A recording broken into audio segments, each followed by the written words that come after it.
Jadi penyelenggaraan KTT ASEAN, puncaknya kan ASEAN Summit ya, tanggal 5-7 kemarin. Sebetulnya tidak berdampak apapun pada perbaikan kualitas udara di Jakarta. Meskipun kita tahu saat penyelenggaraan KTT ASEAN, pemerintah melakukan beberapa hal ya, terutama untuk perbaikan kualitas udara. Misalnya pengalihan jalur, kemudian pembatasan kendaraan, sampai penerapan pembelajaran jarak jauh. Saya pikir yang terjadi kualitas udara saat KTT ASEAN pun tidak baik ya. Justru muncul masalah lain, misalnya kami nyoroti kesulitan orang untuk mengakses kantor karena jalan yang ditutup.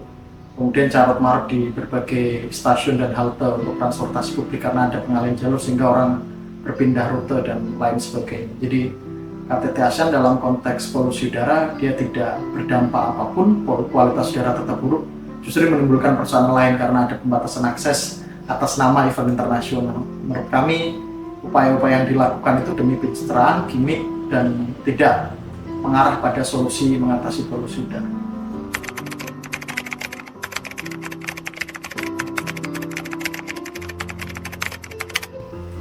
Kita tahu sejak akhir bulan Agustus memang sudah ada upaya penegakan hukum bagi pelaku pencemar ya, terutama sektor industri, baik industri berat seperti pabrik semen, kemudian peleburan biji, industri baja dan lain sebagainya sudah dilakukan.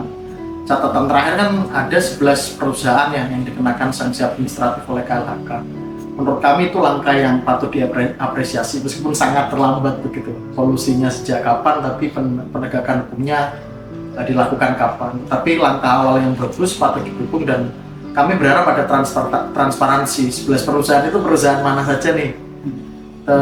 Kemudian di dalam penerapan sanksi administratif beragam. Kita ingin tahu juga apakah sanksi administratif yang dimaksud kepada 11 perusahaan pencemar ini dalam bentuk teguran saja, kan bisa jadi ada teguran, kemudian ada paksaan pemerintah, dan terakhir pencabutan izin. Tentu kita berharap ada penegakan hukum yang konkret sesuai dengan jenis pelanggaran.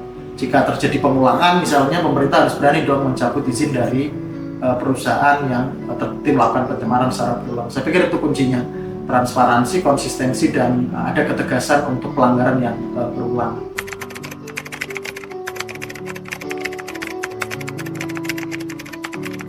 Iya, beberapa langkah saya pikir sudah on the track ya untuk mengatasi polusi udara. Saya tadi contohkan penegakan hukum kepada pencemar, terutama sektor industri, itu langkah yang tepat meskipun terlambat.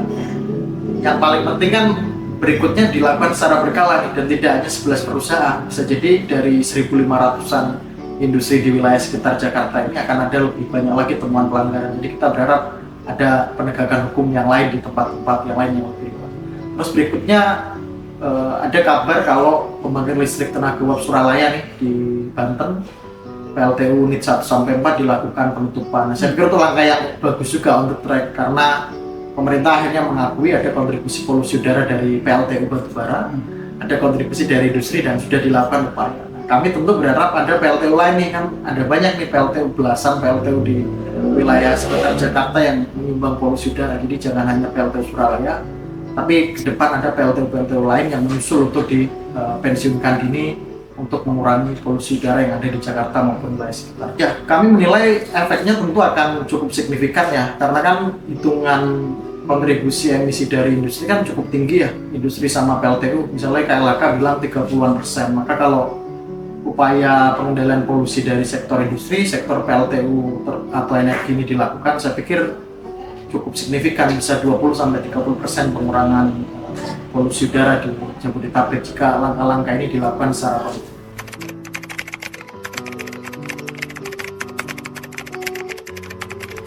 Catatan kami dari proses 2 bulan terakhir ya, melihat upaya-upaya yang dilakukan pemerintah, kami ada beberapa kritik nih. Solusi-solusi yang sifatnya gimmick, terus tidak berbasis sains ya, seperti penyemprotan melalui mobil polisi, water cannon, terus water mist generator misalnya di gedung-gedung yang nggak jelas nih efektif atau enggak, itu sebetulnya nggak perlu dilakukan gitu. Jangan hanya mencari solusi-solusi yang kelihatannya populer di publik dan jadi pencitraan. Jadi itu stop dan jangan lakukan lebih lanjut. Berikutnya beberapa upaya signifikan yang dilakukan, terutama yang jangka pendek nih kayak teknik modifikasi cuaca. Saya pikir perlu dilakukan secara berkala sembari menunggu pergantian musim dari kemarau ke penghujan. Kebijakan working from home yang belum efektif harusnya bisa dimaksimalkan ya, terutama untuk ASN, sementara untuk swasta perlu ada komunikasi lebih lanjut.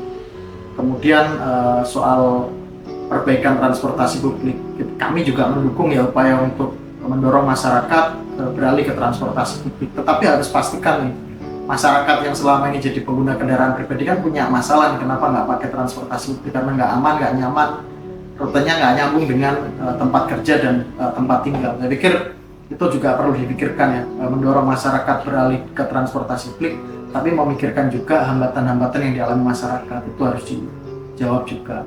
Lalu kendaraan listrik ini jadi pro kontra juga ya. Posisi kami di Walhi, kami mengkritik ya elektrifikasi kendaraan, terutama sebagai solusi tunggal gitu. Karena kalau orientasinya tetap kendaraan pribadi, jumlah kendaraan tetap akan tinggi dan polusinya bisa jadi berkurang, tapi kemacetan justru ya sama atau bahkan lebih buruk daripada situasi sekarang. Terus subsidinya kan besar ya, ada 7 triliun untuk subsidi kendaraan listrik. Jadi alihkan saja 7 triliun itu untuk perbaikan transportasi, itu tidak hanya di Jakarta tapi wilayah sekitar Jakarta maupun kota besar yang lain.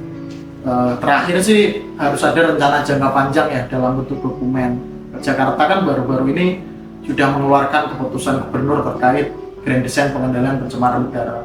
Nah, saya pikir pemerintah pusat juga harus punya nih rencana jangka panjang, terutama 3 atau 5 tahun, sehingga orang bisa tahu nih di sektor energi PLTU mana yang akan diganti, mana PLTU pembangkit listrik yang terbarukan, mana industri yang akan diperbaiki dan lain sebagainya, termasuk RTH lah, isu-isu yang kecil-kecil lah, tata ruangnya lah.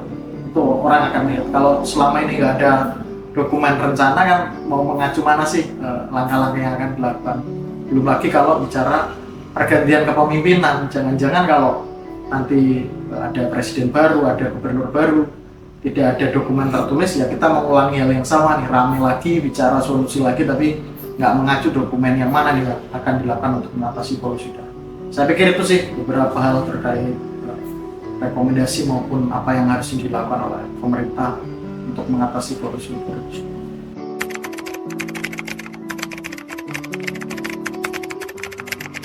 Permen LHK kalau nggak salah 2017 yang memandatkan uji emisi untuk semua jenis kendaraan secara berkala. Tapi posisi pasca bertahun-tahun ada regulasi yang mewajibkan uji emisi kan berjalan nggak maksimal ya. Saya ngutip aja data DLH DKI Jakarta saat konferensi pers beberapa minggu yang lalu, dia bilang tingkat kepatuhan masyarakat untuk uji emisi itu hanya 10% gitu. Jadi itu situasinya. Ada kebijakan yang mewajibkan, tapi sekian tahun kebijakan itu berjalan hanya 10% kepatuhan masyarakat. Berarti ada masalah di situ. Apakah masalahnya karena biaya yang harus dikeluarkan masyarakat cukup besar, 100.000 untuk uji emisi?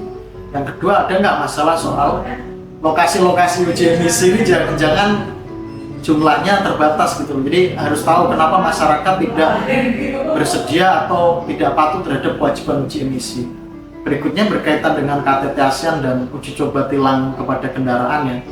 Saya pikir balik lagi, kalau memang upaya-upaya yang dilakukan pemerintah itu hanya karena ada acara internasional gitu, pencitraan, rame-rame seolah melakukan sesuatu kayak tadi ya, batasi kendaraan lah, kantor libur, sekolah libur, dan ketika selesai balik ke situasi semula ya kurang tepat gitu. Termasuk kalau motif dari tilang kepada kendaraan yang nggak lolos uji emisi itu hanya karena KTT ASEAN, ya itu hal yang keliru gitu.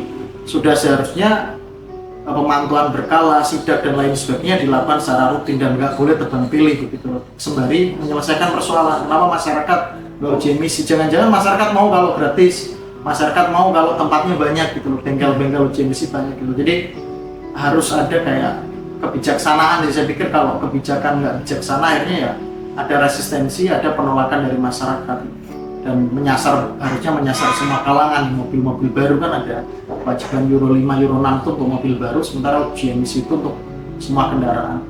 Itu sih mungkin terkait kalau kebijaksanaannya nggak bijak ya orang cenderung akan nolak, akan berkeberatan dengan kebijakan yang dilakukan pemerintah.